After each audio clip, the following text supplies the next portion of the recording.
The next leg of my epic journey began with an all-time low, and I mean temperature. Since the beginning of the journey, this is by far the worst weather. Literally the whole road is ice, it's freezing, there is snow in the car. With no other options, I had to keep going.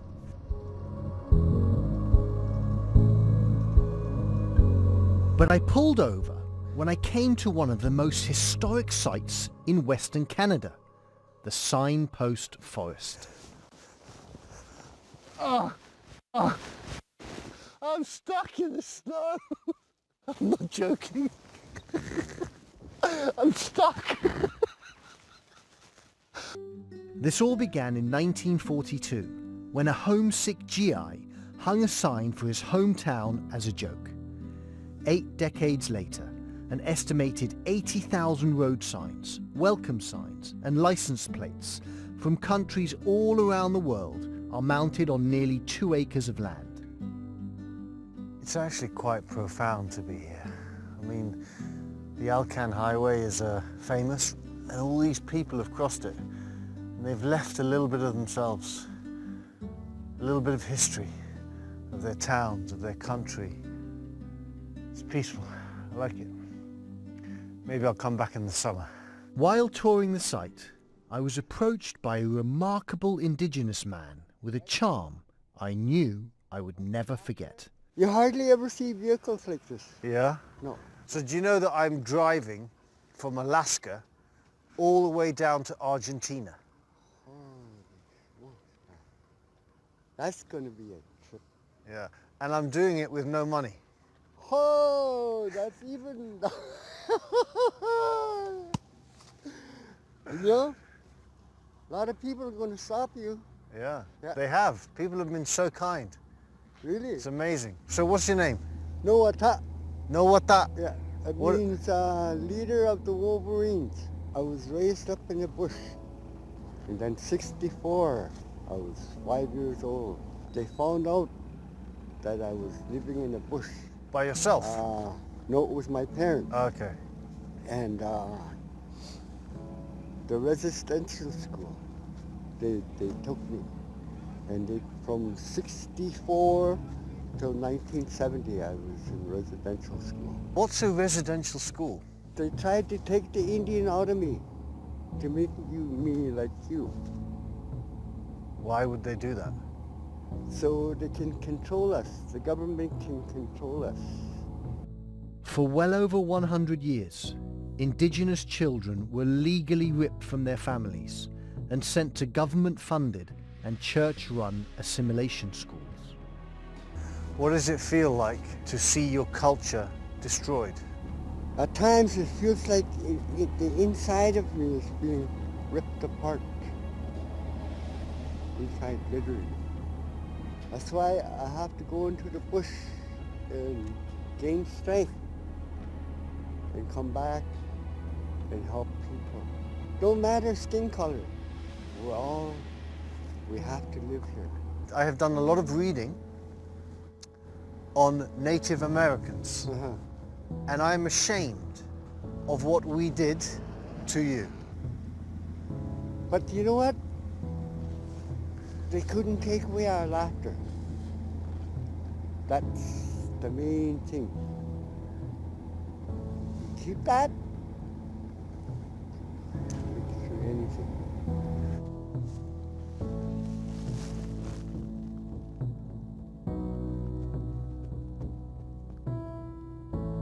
That's it. Residential schools existed until as recently as 1996. However, by 2015, the Canadian government has formally apologised and officially condemned the practice as cultural genocide. Most of us have no understanding of what we did to people like him. Hours later, a brief spot of blue sky gave way to yet another winter storm and perilous road conditions which resulted in this.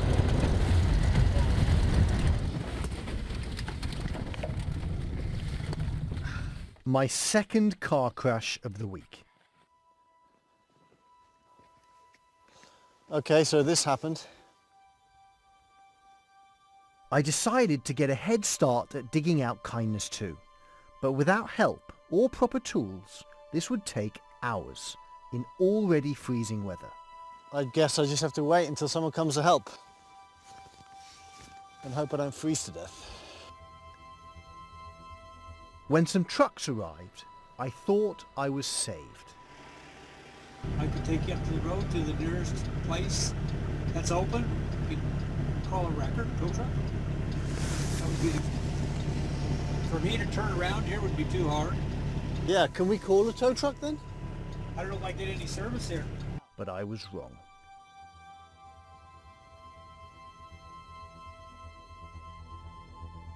For the moment, I just had to focus on what I could do. Just when I thought I was literally going to have to dig myself out of this hole, a friendly couple named Colby and Jacqueline pulled over to help. First, they helped me dig out kindness 2, with like an actual shovel. Well, we'll see what we can rig up here. Then, they fitted straps to her bumper and pulled her out of the ditch. You didn't see what just happened because Steve had to help us push the car.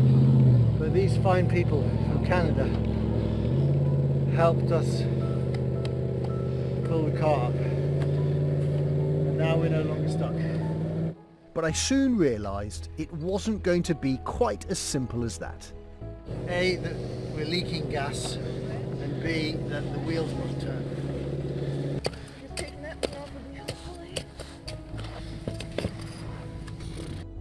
At that point, kindness 2 was ready to roll, but I couldn't say the same thing for me.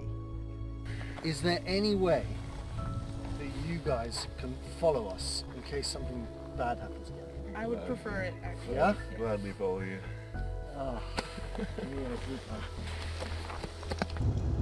I was saved by those two people, and I'm continuing to be saved because they're behind me.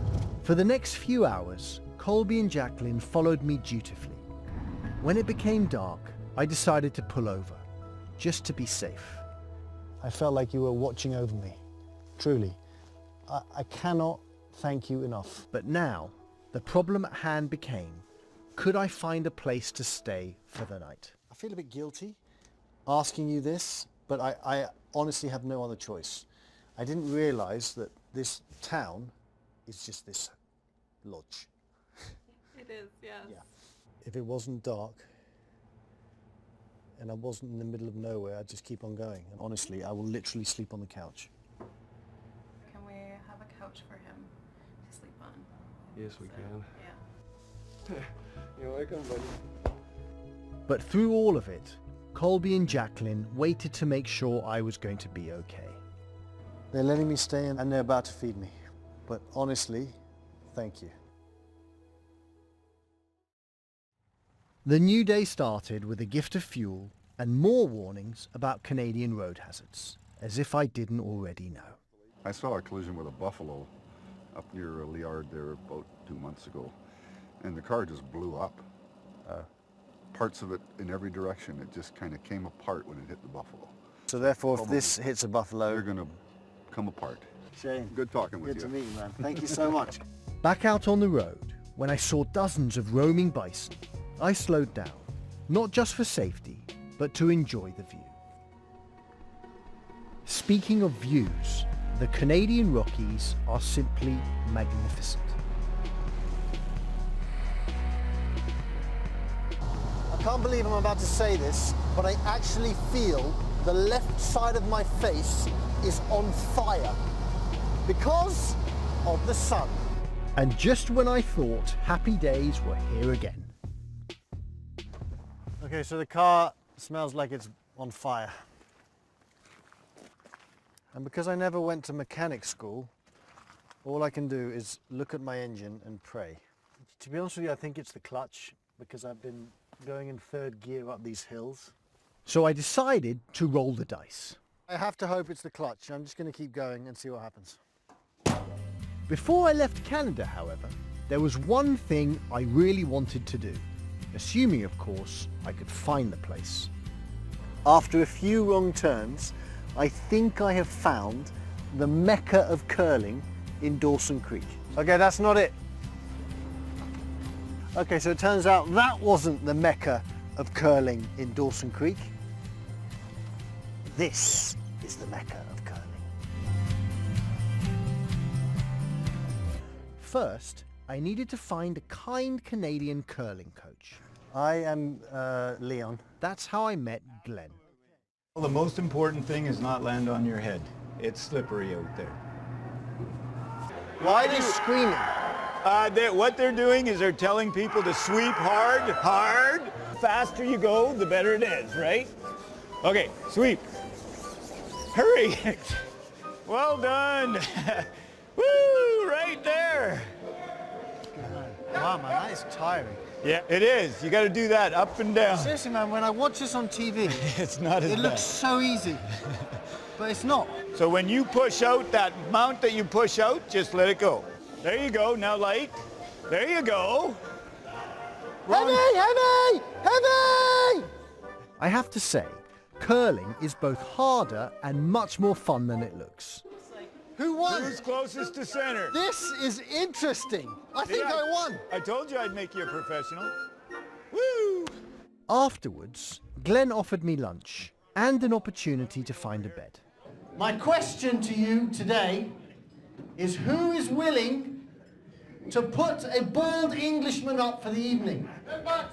$10? What? Hold on. We're going to do an auction. Is there an auctioneer in the house? Unbelievably, there actually was. Are you serious? I think I can do this. You're an auctioneer. Well, I'm gonna give it a shot. 10? All right, give me 25. Number 25, I'm gonna $25. 25, 35. Number 35, I'm gonna 35, 35, 45, 45. Do it again, give me 45. Cheap entertainment, now 50. Was this really happening? Yes, 425, 425, 425, and now 50, and now 50, and now 450, and more, and now 50, and more 50. Don't talk to her, look at me.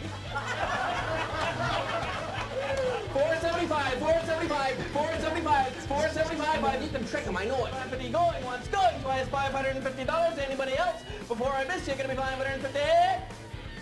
Sold, $525. Thank you, sir. Thanks for playing along, and I'm pleasure to have you. Derek won the bid, but may have lost his wife in the process. But at least I had a place to sleep. I'm very, very sorry that he bid $525 of your very hard-earned money. You said you weren't going to get me in trouble. I'm not. I'm apologizing for you. I'm helping you. So, It's his money, it's alright, he can spend it. honestly, thank you so much. I was also quite happy to learn that the money raised was going to a good cause. Okay, the Junior Curling Club. There we go. It may have started out a rough day, but in the end, I was feeling very lucky. The next morning, I said goodbye to Derek and Deanna and hit the road early. It would be a long day of driving to make it to my next destination. Upon arrival, my first order of business was to find something to eat and maybe a place to stay. Would you like to hear an interesting story? No worries. Can I stay in your house tonight? You could stay for a bit. How long has it been? For a cup of coffee until I see some credentials? Can I stay with you for tonight? No, unfortunately. So, like, what would your intentions be to just stay overnight? Exactly. Gee, I'd have to check with my husband and see if that would be workable, but probably not. So far, I wasn't having any luck. Is there any way that I may stay in your house this evening? We don't have any room for you, I'm sorry. Because we have 3 teenage daughters, 7 cats, and 4 snakes. That's okay. I've heard so many stories of the generosity of the Canadian people to refugees. You don't imagine what they've left to come here. How can I kind of meet someone who has helped people like that? Shop owner Vicky led me to the immigrant centre, and they pointed me in the direction of a man named Richard, who ran a local travel agency. I wanted to know more about Richard's inspiring stories of kindness. It fascinated me about what you do for your community? Like what they were saying that you do is just amazing. I don't know. I don't think we really do anything. We just help people. How? Every Wednesday we have a barbecue at the house. Most of the time it's 50% or higher is newcomers to Canada. Mostly it's, I think, to just give people a place to be a part of something, to be a part of a community. Really? What inspired you to do that? A friend of mine was working with the refugee center 10 years ago, and he used to come here and talk to me about how difficult it is for newcomers to try and integrate when Canadians were a little bit, at least Canadians here in a small city in Western Canada, were reluctant to embrace people who look different. So we said, let's have a barbecue. So he brought probably about 10 or 11 people, newcomers to Canada, and we came together for a one-off barbecue. But at the end of the night, just as people were leaving, my friend who worked with those folks, he came to me and he said, they're wondering if it's next week again. And I couldn't say no. There's no reason not to. And so after 10 years, it's still next week again. Well, what do you say to the people that judge others by the color of their skin or the nature of their religion? I'd just invite them for dinner Wednesday. That's all I would do, actually. Because I think a lot of the problem is fear based on just ignorance. They've never met somebody from Iraq or Sierra Leone. And they've never met someone who wears a hijab on their head. And immediately this just conjures up images of fear, because that's what they read in the newspaper or somewhere, right? So I think the best we can do is expose people to that. And over time, people change. Everybody changes over time. I just had to see this barbecue for myself. And from the moment I entered Richard's house, I understood completely. Mohammed, where are you from? I'm from Sudan.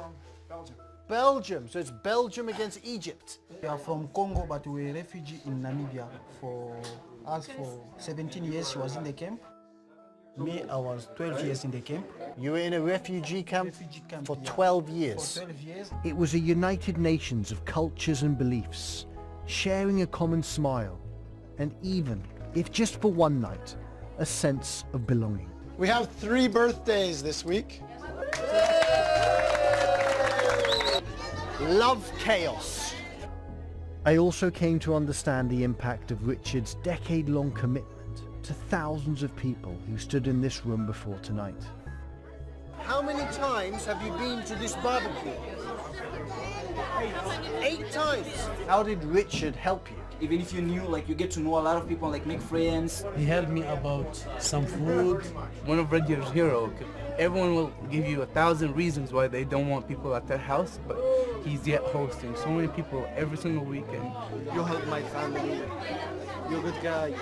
I was beyond moved. I was inspired to help. First of all, I want to thank you for inviting me into your home. You're very welcome. And I want to tell everyone that coming to this house tonight has truly changed who I am as a person. For many years, I had no sense of community. I didn't know what it was like to come from my heart. I say that because, as human beings, we have forgotten how to be connected. I feel tremendously fortunate to have been invited here today. Hallelujah. Amen. Hallelujah. And we're glad you're here. Thank you. Awesome.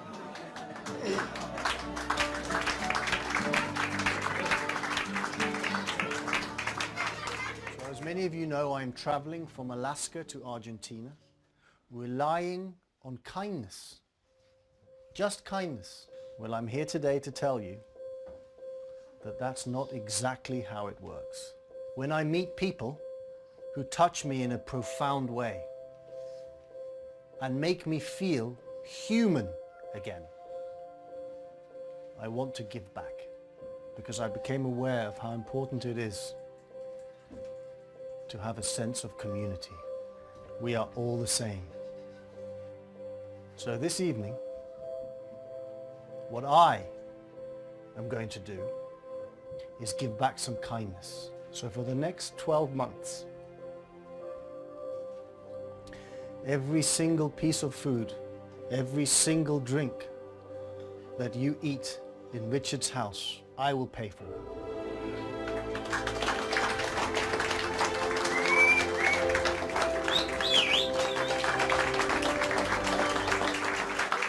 Many people, even that aren't even here tonight, that will benefit and that will say thank you and just appreciate that you're a part of our community even when you're not here. Thank you. Thank you for you. This is an amazing gift. That's his part here. He's not going to be here every week, but he will be connected here every week because he'll know what we're doing on Wednesdays. We'll know that he helped provide that. And then we'll remember him, absolutely. And we'll be thankful, always. It couldn't be a coincidence that the two people who stood out the most on this leg of my journey had lessons to share about the importance of belonging. Whether fleeing a country or having their lands overrun, the damage of that displacement can last a lifetime. But this world belongs to all of us, and we must find a way to share it, because it's the only home we have. And yes, there is no place like home.